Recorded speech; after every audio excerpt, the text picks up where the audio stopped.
మూతలు తీసేవి ఉంటాయి. ఇలా ఎన్నో రకాల ఐటెమ్స్ మార్కెట్‌లో దొరుకుతూ ఉంటాయి. వీటినన్నిటిని ఏం చేస్తారంటే హోల్‌సేల్ షాపుల నుంచి కొనుగోలు చేసి రిటైల్‌గా విక్రయించడమే ఈ వ్యాపార ఉద్దేశ్యం.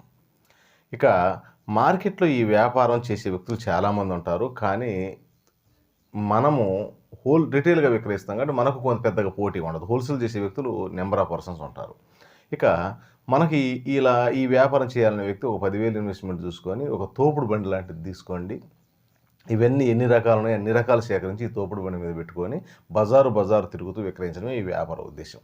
ఉదయము మీరు 7 గంటలకు మీ వ్యాపారాన్ని స్టార్ట్ చేస్తే 11, 12 గంటలకల్లా మీ వ్యాపారం క్లోజ్ అయిపోతుంది. అలాగే మీకు ఓపిక ఉంటే సాయంత్రం 4 గంటలకు ఈ వ్యాపారాన్ని స్టార్ట్ చేయండి. లేదా 3 గంటలకు స్టార్ట్ చేయండి మధ్యాహ్నం నుంచి. ఆ తర్వాత సాయంత్రం 7 వరకు క్లోజ్ అయిపోతుంది. ఈ విధంగా ఉదయము, సాయంత్రము కలిపి తక్కువలో తక్కువగా 1000 నుంచి 1500 వరకు ఆదాయం ఉంటుంది. ఉదయం చేస్తేనే రూ. 1000 ఆదాయం ఉంటుంది. వీటిల్లో ఎలా ఉంటుందంటే